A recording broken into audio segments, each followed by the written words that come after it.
Welcome to the Missions Podcast, the show where we answer your hard questions on missions, theology, and practice to help goers think and thinkers go.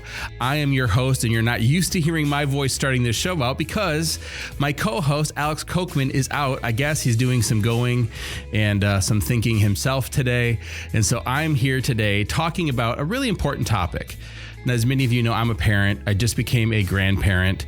And there's something about becoming a grandparent for the first time that makes you think differently about your kids. Suddenly, my kids, my daughter and her husband living in Kansas, feel very far away, and I wish they were closer. And it reminds me of what a lot of our families are going through when they send their children to the field and the struggles that they have as they're sending them out, as well as just the process, even thinking that as your kids are growing up. Hey, you want them to serve the Lord, but also that cost of not being able to be with them anytime you want them to be there with you. And so today we're going to have a special guest. We're going to talk about these topics. But first, I just want to remind you just to do some housekeeping. If you like our show, if you listen regularly, please do us a favor. I know it's easy to just forget to do this, but it really helps out the show get to more people. It pushes it higher up on the search engines. If you go to the show and go to your listening app of choice and just give us a 5-star review, give us a little blurb comment about how the show's blessed you, that really helps us get the show out in front of other people. If you're watching it via YouTube, or even if you don't watch it via YouTube, go to the YouTube channel at ABWE and just go ahead and subscribe. That also helps in those exact same things. If the show's a special blessing to you, obviously there's a lot of costs connected to the show. You can go to abwe.org/support, and there's options for you to give and help support the ministry of ABWE's podcast and how this helps get information to important people around the world, helping them to do the ministry more effectively. I'm excited to welcome a special guest today, an author, a blogger, a founder of a ministry named Tori Haverkamp. She's the founder of Parents of Goers Ministries. You can check out her blog at her website. She also has a podcast on the topic covering a lot of important missions topics. And she's the author of a new book, Missionary Mama Survival Guide. I like the title, even though I'm not a mama. It makes me want to read it. Tori, welcome to our show. It's good to have you here. Thanks, Scott. Yeah, I'm really glad to be here. You're coming to us from Ames, Iowa, and you're in Ames, Iowa. Why? I am in Ames, Iowa, because I went to Iowa State University. I met my husband at Iowa State University, and we never left. You never left. Well, tell us a little bit about this ministry. I know we've talked about ministries to parents before, but we've never talked particularly about your ministry. Yeah. What led you starting a Parents of Goers Ministry? Yeah. So when my son left to go abroad, he had been married about a year, probably about a year out of college, and they left, flew across the ocean, and they went to China. They're not there right now, so I can say that. And I felt really lost. There was so little material for parents out there that I just felt like when he went to summer camp, I got more material and more prep for his departure than I did when he was going across the ocean. And so I felt lost and a little bit fearful, not knowing what he was going to do or what he's going to experience or how I was going to feel with him so far away. And so I kind of scoured the internet for materials and anything that would kind of bolster me and help me to feel better about my situation and just learn about what was going on. But I found very little. And so I decided something needs to happen. And so I decided that I needed to be the one to make it happen. And I wrote a book for mothers. Since I'm a mother, I wrote it specifically to mothers, but I've had a lot of dads read it too, and they really like it. It ministers to them as well. So I can relate to the process, not from being a parent of sending kids overseas. I mean, certainly I'm a parent watching my daughter get married and move, to another state, even thinking about my boys and what they're going to do when they graduate. You think about those kind of things, but I've been on the other side of it where I'm getting ready to go as a missionary, and I had my mind on a lot of things. There's a process that I went through, of like my wife and I praying about this, us talking to our kids, talking to our church, going through our training, doing our pre-field visits, and kind of there's a long ramp up for us. But really, honestly, if I look back on that time period, I was pretty much focused on how this move affected me and my wife and my children. I didn't think very much at all about how it was affecting my extended family. Describe the process for you when your son comes to you and says, hey, this is what I'm thinking. What kind of led up to that? Is that had you been talking about missions in your home? And what was that whole process like for you as a parent? So it wasn't a surprise, Scott. It was something that had been building. Even when my son was 6 years old, we had a family of missionaries living with us. And so he was fascinated about the idea of going across the ocean to tell people about Jesus. And so that kind of continued to be a theme through his whole childhood. And then as he got into high school, my husband and I took the class Perspectives with him, which exposed him even more to God's mission for reconciling the world back to himself. And he was just smitten with the idea and just thought he understood what God's purpose was for him. And so because he understood that purpose and he felt like God was really calling him, he took a variety of summer short-term mission trips. And then when he got in college, he led some of those short-term mission trips. And then he also went for an entire summer abroad and felt very much like that was what he was to do. And so he finished up his college career and he found a wife who also loved missions and would be willing to leave her home and travel across the ocean. And so, like I said, about a year after their marriage, they headed out over the ocean and they made their home in a foreign land. That's kind of what precipitated it and how it came about. So where was the oh my moment where you realized, okay, it's going from theory to now it's hitting me emotionally? Yes. It's going from theory to here.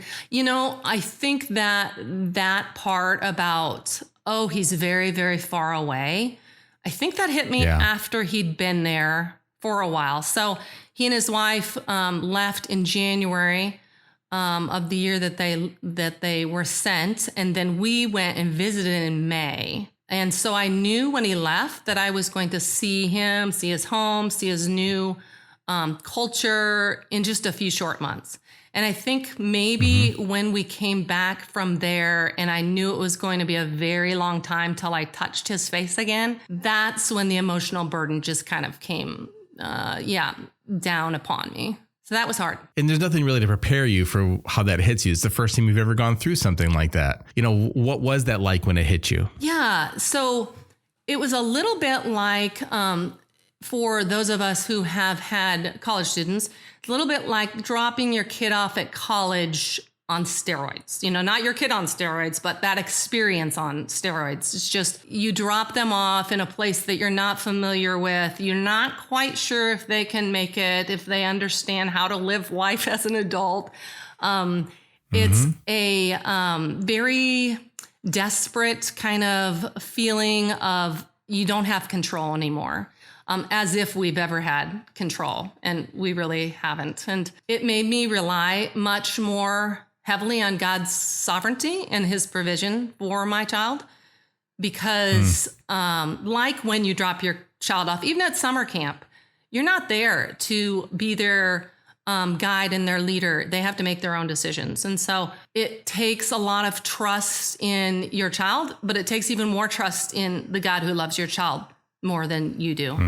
And so it feels helpless and very almost sad, but it's the right thing. And the right step is just unfamiliar. Yeah. So I'm sure now with your ministry, you're engaging with a lot of parents that are kind of going through something that you've gone through. What are some of the common fears and concerns that parents have as they send their kids off or watch their kids go off, maybe against their will? Right.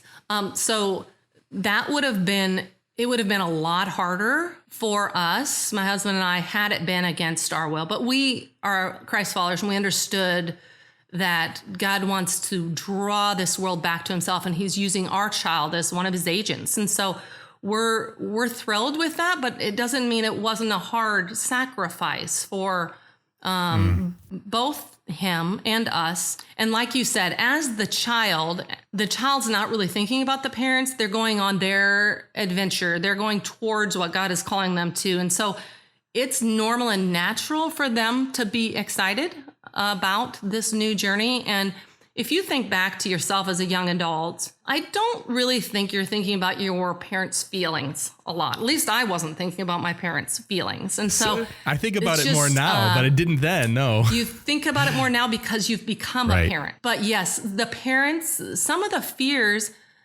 I think the number one fear for me was I had no knowledge or experience with what was going on. Yeah, I knew it in theory, but I didn't know exactly what he was doing every day. I didn't know how he was traveling around. I didn't know if our technology would work. Probably my biggest fear, and the one that I've heard reiterated over and over, is that what if something happens to my child and I can't get there?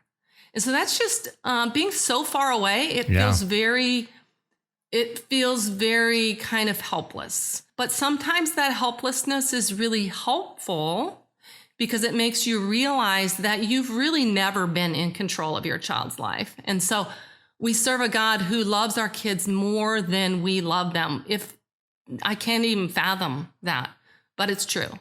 Right. And we have to trust that God is sovereign, and he's writing the story of our child's lives in the same way he wrote our story.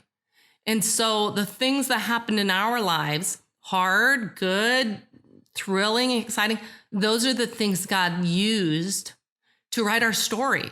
And so if we step in a way that's not appropriate by saying, oh, I don't think you should go, or this is too scary for me and I'm selfishly wanting to keep you close, then I think we're thwarting some of that story that God wants to write in your child's life.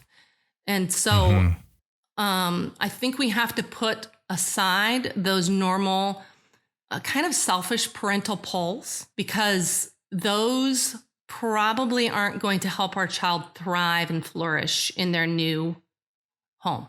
And so we have to sacrifice what we kind of naturally desire, especially as a mom, I think. And we have to decide, what is God's will for my child, not what is my will for my child. And so I think that would be the number one thing, is just being so far away. It's scary. So much of our parenting, when they're young, is about protecting them and guiding them and leading them. So, we're supposed to be thinking about those things. But then as they get older, our job it really changes dramatically, where it goes from protecting them to kind of equipping them and then sending them out and letting them, learn to follow God on their own, with us, of course, there to support and guide them. And what's so difficult is that whole control thing that you just were describing, of like, I want to control and protect my kids from all the outside things that might hurt them, but it's an illusion, as you said, and I've got to let them go, and I've got to learn to trust the Lord. And nothing makes that happen more than sending them halfway across the world into a place where there's a spiritual attack going on. Often the governments don't want them there doing what they're doing. And like you said, there's just nothing we can do. We can't get there. And even if we were there, there's nothing we could do to help, because we don't speak the language. So that's a really helpful thought process. You said we couldn't get there. That's not entirely true. You can get there. It took us almost 2 days to get where our son was. A lot of traveling. And so if you really need to be there, we have the opportunity to jump on an airplane and get there. It wouldn't be as quick. Nothing's instant. But you do have the opportunity. It's not like you can't ever see them. You do have the opportunity to jump on an airplane and get there. So that is in some ways comforting and in some ways not, but it's not like they're completely inaccessible. And with technology nowadays, sometimes you can actually feel like you're there when you're not, and that's comforting as well. But they're a long ways away. You can get there. It just takes a long time. Well, you can get there. Doesn't mean you can do anything once you're there. Doesn't mean you can do anything once. And yeah, here our kids call us up, but we usually know how to help them do things they've never done before. But when they're over there, there's like we don't know how to navigate their system generally. We don't know what to do. And so we really have to trust the Lord. We do. And when you do get there, if you do get there, you often don't even know the culture or the language. And so you're almost helpless there as well. Right. So walk me through your book a little bit, because so clearly you're laying out some of these ideas to give parents, especially moms, some tools in which to better interact and really, instead of being a burden to their families. Because honestly, a parent back home that's constantly sad or is depressed or worried really is a burden on the ministry and keeps you from being able to go forward. And it may cause a family to come home when the parents are putting so much pressure. So what are the tools and tips you're giving in this book to help moms especially be able to not just cope, but really be a support to their families as they go overseas? Right. So I start off the book talking about the mission of God.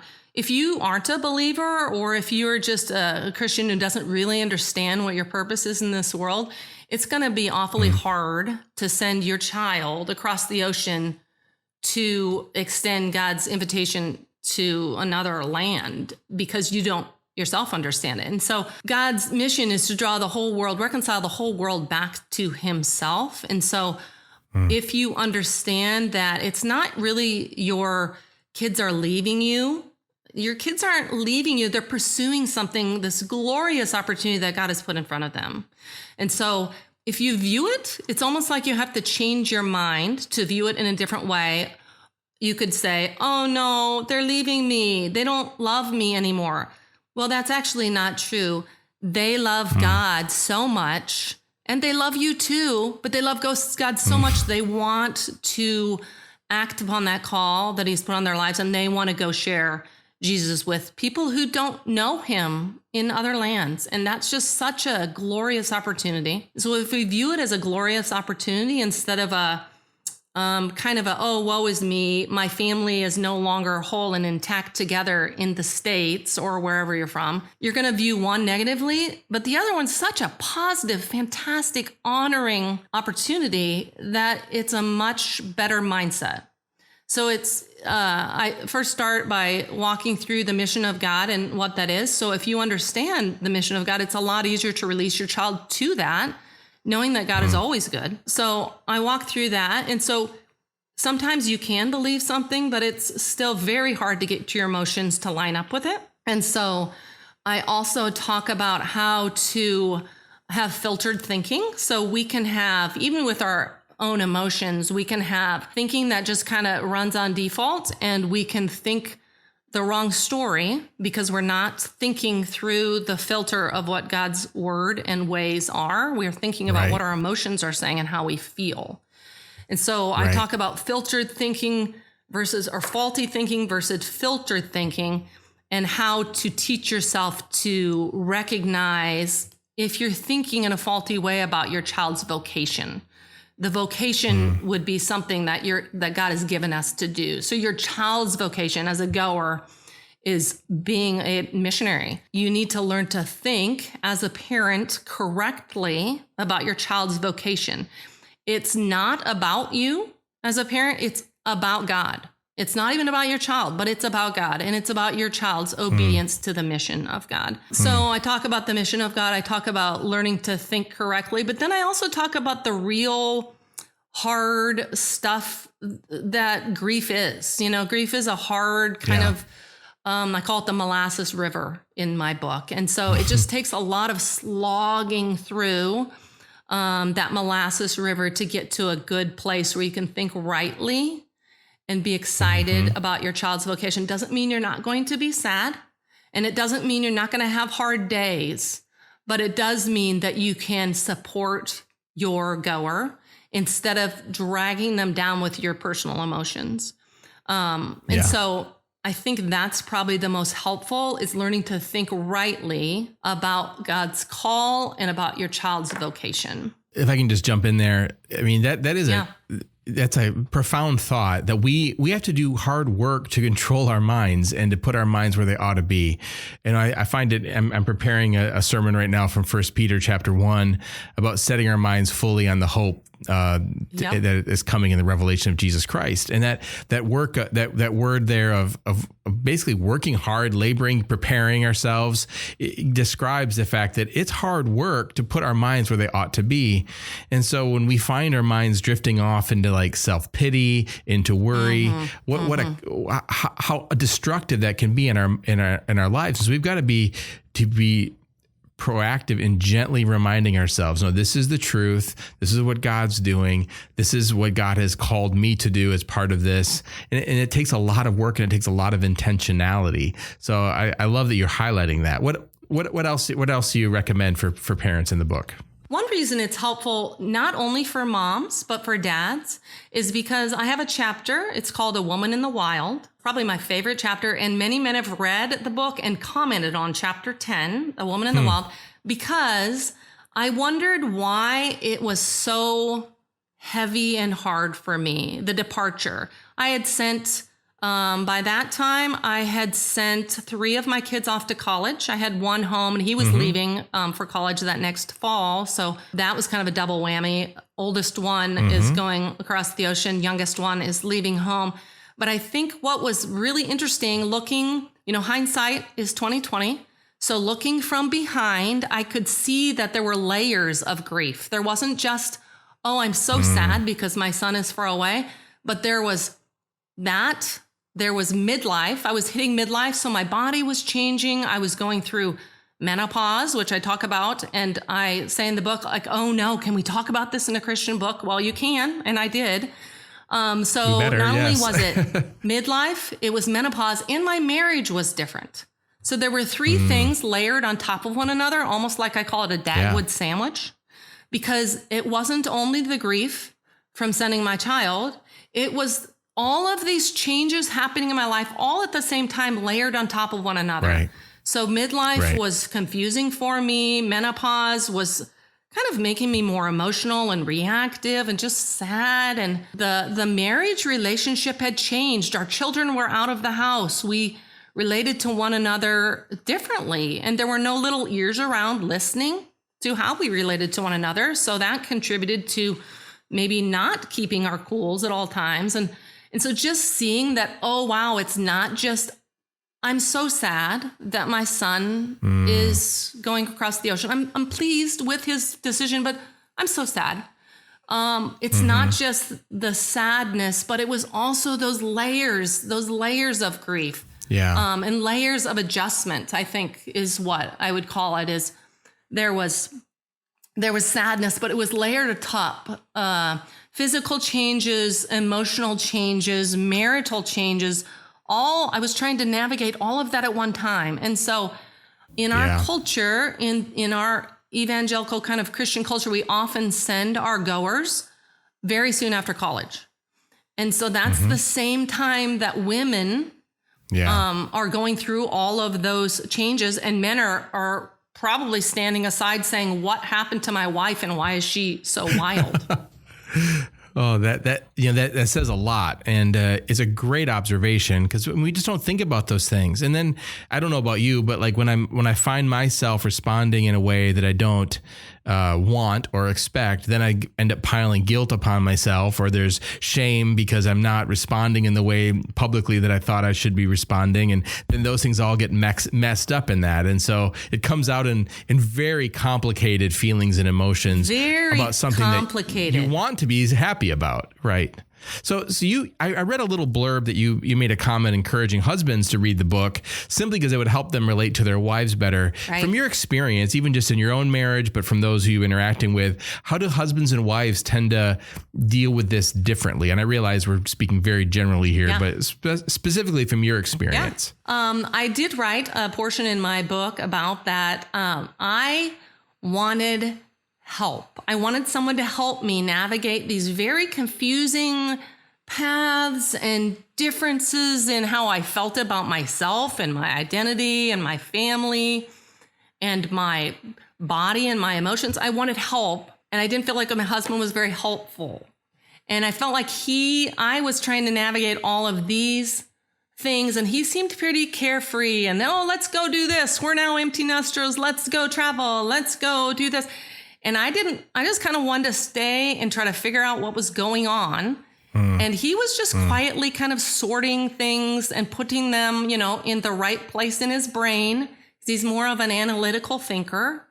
And I wanted to understand what was going on. It wasn't that he didn't care and that he wasn't being helpful. It was that he was processing in a different way. And I have read that men and women process grief and transitions differently. And women who are verbal processors like I am, they want to talk and talk and talk and talk and talk about it. And men would like to kind of think about it, go do something else, get on with, at least that's how my husband was. So he was kind of quietly sorting things in his brain. It wasn't that he wasn't feeling them. He wasn't acting on those feelings, and he was actually trying to replace some of those feelings with activity. Grief for me was exhausting.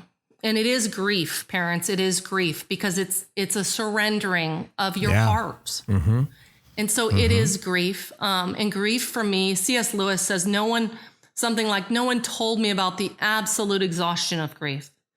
I could barely do my normal routine, and I had to get up and just do what I needed to do.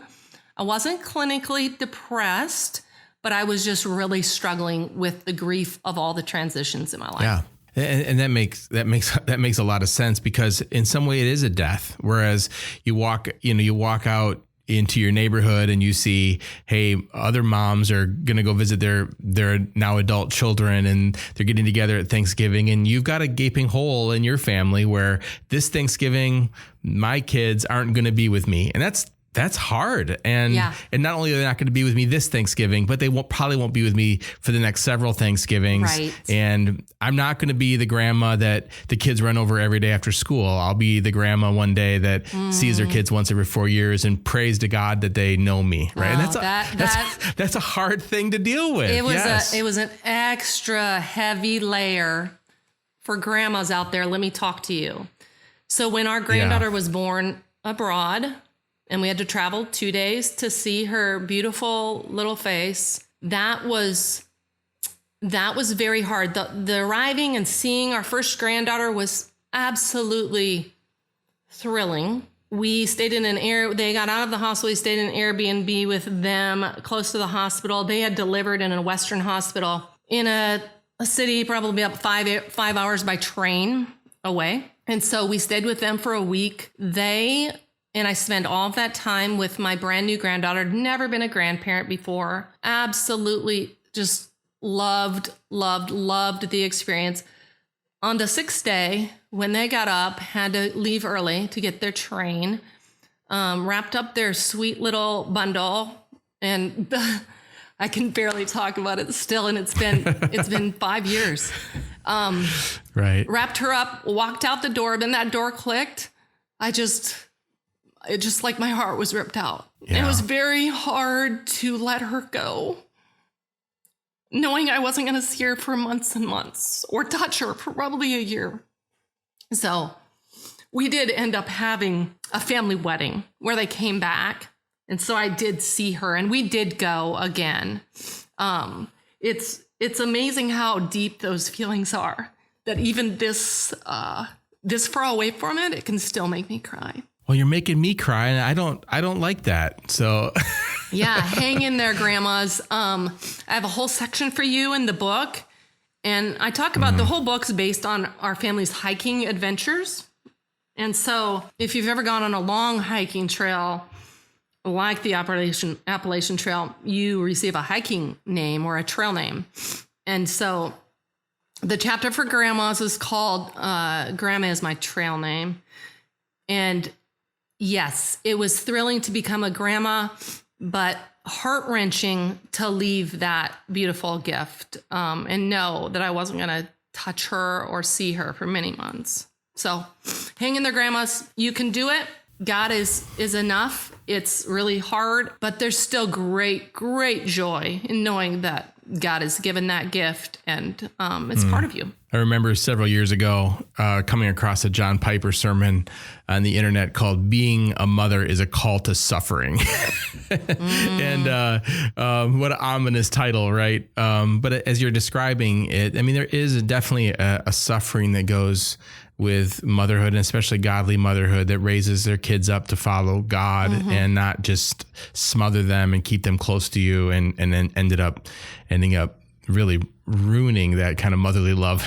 Even as I'm talking, I'm thinking about C.S. Lewis in The Great Divorce. I don't know if you've read that book. Yes, where I have. The mother who's always hovering, and she can't come to Christ because she's so obsessed with her son that she is actually losing her son. And it's just it's a good reminder. So as we wrap up this interview, if you're speaking through the radio, or I don't know if anyone's listening to this on the radio, but through the iPhone or radio, what is through a the radio? YouTube channel. Right. I know, right? If you're speaking to a mom who's listening, who maybe is a young mom just starting to read their kids' missionary biographies, right? Or maybe a mom who's watching her high school son or daughter go on their first youth group mission trip, or maybe it's someone they're seeing their kid going to college and having this heart that's just being pulled toward cross-cultural missions. What would you say to those moms now to help make the pathway maybe not easier, but clearer for them going forward?